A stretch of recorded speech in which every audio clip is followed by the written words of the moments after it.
Basquiat portrait that you'll see downstairs, hopefully later or maybe already.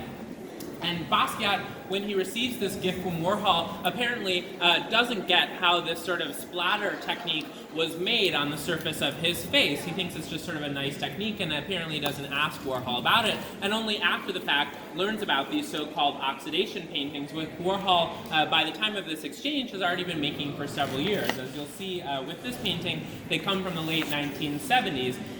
And as the story goes, Warhol has these large canvases, or in the case of the Basquiat portrait, a relatively small one, prepared with a metallic paint, so a metallic ground, that he then invites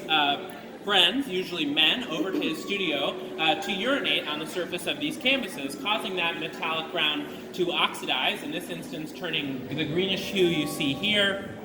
and produce this so-called oxidation painting. So yeah, maybe not a very flattering surface to lay down for somebody's portrait. What does it say about their relationship? But in the sort of larger sense of the oxidation paintings, there is maybe a feeling that this is a bit of a paradox or a problem picture put forth by Warhol, because on the one hand it promises this sort of lowbrow, body, bad boy bit of humor that feels like a kind of bathroomy sort of joke, but then also seems to, especially if you don't know that backstory, especially here, hold on to the pretension of being a good painting, something that you could believably pass off as a saleable item in a gallery and imagine in a sort of well-to-do apartment with similarly gold furnishings or decorative touches. And those maybe are two ideas that can come together. If we think about the stylistic riff that Warhol is definitely playing on here, Jackson Pollock's abstract expressionism of the 1950s, which was similarly about this sort of all-over field of stained color or line. In Pollock's instance, it was paint rather than urine, but Pollock, was mocked in the press in the 1950s, and Warhol very well could have read this in Life magazine or elsewhere, this mocking of Pollock as so-called Jack the Dripper.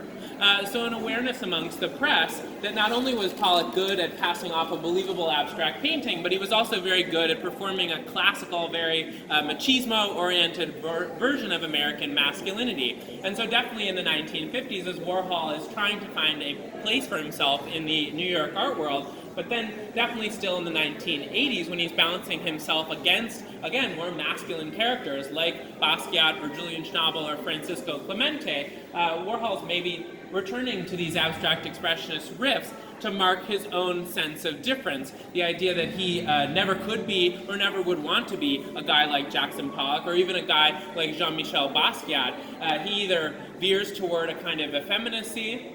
or a complete affectlessness, where he understands painting to be something you put at a distance, something that isn't about emotional struggle or biographical confession or some sort of force of titanic will. In fact, it's something that can be almost more of a joke than a kind of high-minded statement, and I think that's something you definitely get in the oxidation paintings, this sort of making light of an otherwise heroic project or heroic gesture. From here, I'm going to circle around the bend and look at the double Last Supper in the last room.